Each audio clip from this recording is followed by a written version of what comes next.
So normally I would start off with a headline and then play the intro and then read an article and give my shares and my thoughts with you guys. But this feels different, and the context of what we're going to talk about obviously is quite serious. Of course, that's not to say that news that I've covered on here isn't serious.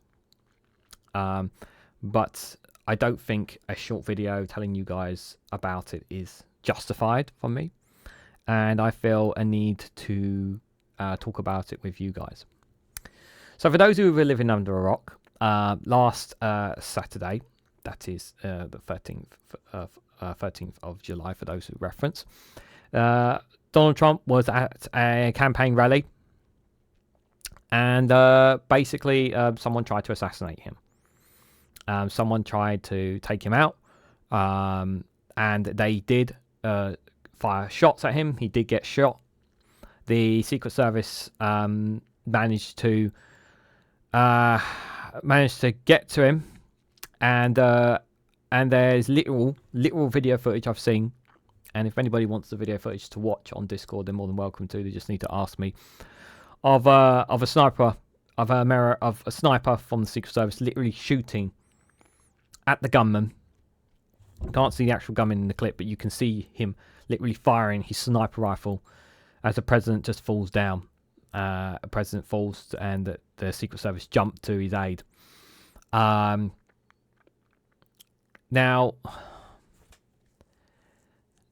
we can't not talk about this in the political context. You can't not talk about this in the political context, guys. You can't not add political context to something as something like this. Now, this is obviously you hear about shootings and assassination plots. You hear about them all the time, guys. Just to remind some people, the Slovakian Prime Minister earlier this year was shot. He's recovered now, and he's now back in stable condition. But although people will say it's different, it's still a significant mark in Europe, and it obviously sent questions and worries here when it happened. But he's now back to he seems to be, he was at a speech not too long ago from the time of this recording. So that's good to hear. This other one here. This happened last year. Candidate in Ecuador's presidential election, Fernando Facilio, shot dead. Recently, the 5 suspects have been convicted related to the charge. But it's still political assassination nonetheless. Yes, you can argue all you want about it being in different countries, different cultures, nations, and whatnot. But it is still significant. Shindo Abe, a Japanese ex-leader, assassinated while giving speech. This was 2 years ago, of course, as well. And then how can we not forget about of course, Joe Cox, Ian Cohen, UK politicians who have been killed in service. Obviously, Sir David Ames as well. Joe Cox in 2016, and then other MPs who sadly lost their lives before them. But yeah, a few days before the Brexit referendum, Joe Cox there. So why am I bringing these stories up? Well, to remind you that there is a line, and I've talked before about the line. I've talked to you people here on this channel about how important it is not to cross the line. I have even said, even before this, and if you guys have been paying attention, you will know that I will never, even as someone like Vladimir Putin, I will never wish death upon him, even if that man has caused much pain and suffering and destruction to people's lives, as well as destroying them. So I really, really do not like President Trump. I don't like some of the things he says. I don't like the fact that he's a convicted felony. I don't like that some of the rhetoric around him, and this whole Project 2025 thing that he has, that's he's part of, which he denies, is incredibly scary as well. But I do not wish death upon him, because that is not of me. It's beneath me. I don't want him to be president of the United States again. because I don't think he's in the best interest of the American people. But that's not my place to decide. That is down to the American people. I can only speak from the outside here in the UK on my feelings about him and what I have perceived to have seen him, what I've seen him says, and what I've seen him done, and what others can say to me what their feelings are about him. That being said, I also believe that he will damage the world, not just America, in the long term. I do believe that Ukraine will cease to exist if he becomes president. Now, some people watching this may not give a damn and don't really care. Well, Ukrainians care. Ukrainian families, children, loved ones care. I care very passionately about a lot of things. But let's talk about this assassination attempt. First and foremost, I absolutely, utterly condemn this assassination attempt. And there's two things I want to add. The first and foremost is people tried to claim that this was staged. This is false. This is not staged. There are way too many things. There's way too many things there's way too many things that I've looked at that doesn't show that it to be staged. I can't see this as being staged. It just doesn't. There's a lot of things that don't add up to make it look like it's staged. That's the first and foremost thing. Some people also tried to bleed himself, like cut himself and whatnot. Again, like I've looked at footage and it's like I can't see it. Like I can't see him pulling out a blade and trying to cut himself like sometimes the wrestlers do in wrestling matches and whatnot. No, I can't see it, guys.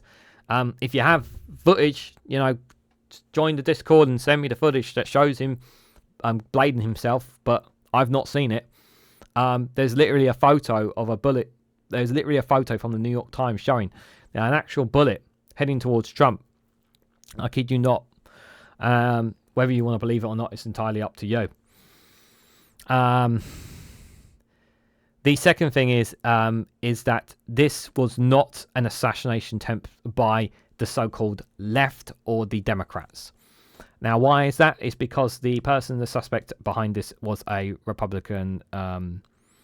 Is believed to have been most of the reports are stating that he was a Republican member, Republican supporter, and he has no connections whatsoever to the Democrats or Biden or so-called left campaign.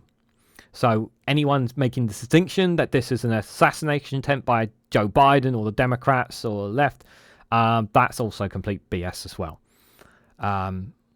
So to say that this is something that Biden tried to do or something, because there will be people out there who tried to make that distinction, try to make that connection. Again, it's not true. Complete BS. Just shut up about it, please. Don't go there.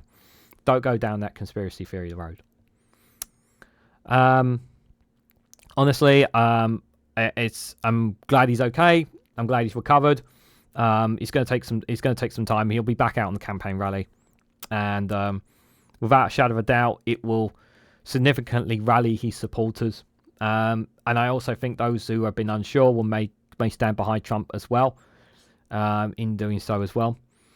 I've just seen here, obviously, let's just come through as well. Trump urges Americans to stand united after the assassination attempt here. This is just the live feed there from The Guardian that I'm looking at as well. One of the main witnesses has also, this is a key thing as well. So one of the main witnesses who was interviewed by the BBC was said to have said that he was pointing this out to the Secret Service and to officials, police and law, that this man was getting on top of a roof. The suspect was getting on top of a roof ready to shoot Trump.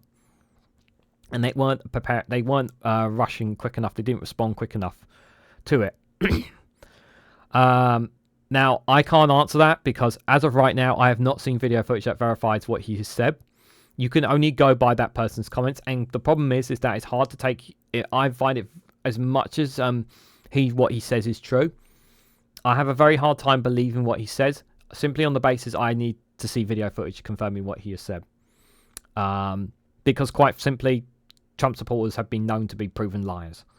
They have been proven liars on things many, many times, and it can easily be made up what he has said. Not saying that he isn't true, but I need to see video footage that what he's saying is true. So if someone has video footage again out there that shows that what he's saying is true, again, pop a link on the Discord, join the Discord community. It's free, links down below, and show me, and I will happily look at it on it. But as of the time of this recording, I don't know about that. So what am I saying? So what's the other stories that I showed related to this? Well, the reason why is this is changing the political landscape. For those who, like me, believe that the certain right-wing rhetoric, the certain lines that we are going down, this path is incredibly and extremely dangerous. I have to tend to agree with Nigel Farage's comments this morning on what he says, that he worries about MP's safety. And I am starting to agree with him, I'm afraid, as much as people may think he's just parroting to two things.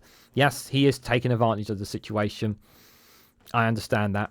I'm not denying that Nigel Farage is taking advantage of the situation to attack the so-called left and all that kind of stuff.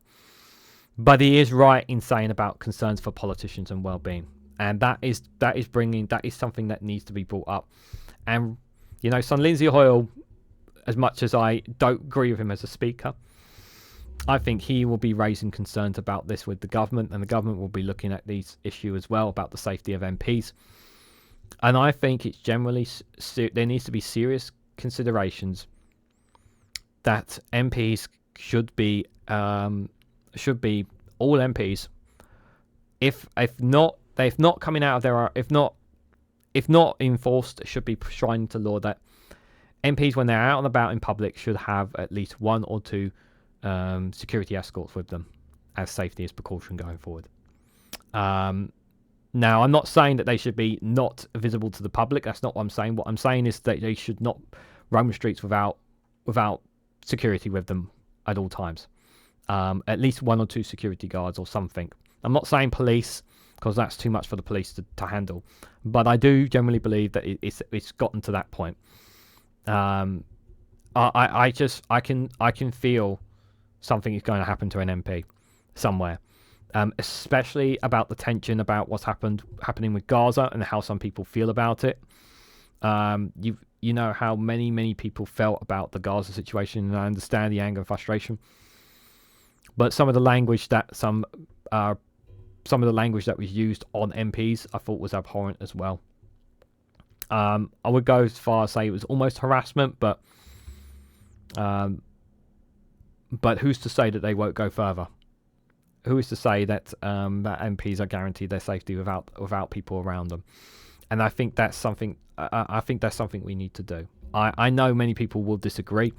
Some people will think that you're taking the MPs away from their constituencies. That's not what I'm saying. What I'm saying is that they need to have people. They need to have security around them to keep them safe. Because we do care about our politicians' safety and well-being. Some of you may not, and some of you may have some vile, disgusting comments, but I think that's something we seriously need to consider here in the UK. President Joe Biden, like many world leaders, obviously condemned the attack. Sir Keir Starmer saying, I don't know. I'm assuming that Joe Biden has spoken to Trump, and obviously said everything the right thing. And I do worry. I do worry about the future of politics, guys, because the significance of this is that the moment that you start thinking that it is okay to take someone out, or you have this mindset of wanting to assassinate somebody because of how much you despise that person, or how much that person has damaged your life or your country, whether you believe it or not, the moment you go down that line, you are a terrorist, you're a criminal, you're a murderer. That is what you are. You cannot have those feelings guys. You just cannot. I understand how people feel about Boris Johnson. I understand how people feel about Tony Blair. You know, I strongly believe Tony Blair should be in prison for taking us to war, for example. I understand the anger and frustration how people feel about Donald Trump again, and I also understand how people feel about Nigel Farage, because he has been shown to be a proven liar as well. But again, you cannot go down that road, guys. And considering that Nigel Farage had milkshakes, drinks thrown at him, and during the campaign he had rocks thrown at him, which was completely out of order. Whether you agree with it or not, it's totally understandable for him to feel unsafe, considering how targeted it is. Don't say I agree with him, and I don't agree with some of the things he says at all. But he's totally understandable that he can say that because he has experienced it. He's had literally someone throwing rocks at him. You might not think it's not the same as an assassination attempt, but who's to say that someone might try to do something like that? We have to not elevate ourselves to these people. We have to be better than this, and we have to stand strong against this, guys. Regardless of whatever your political difference is and whatnot, no one should wish death upon anybody. And if you do, then I can't help you. I really can't help you if that is your core belief. I will not stand down there. It's quite hypocritical considering of this shirt that I'm wearing that I'm talking about this.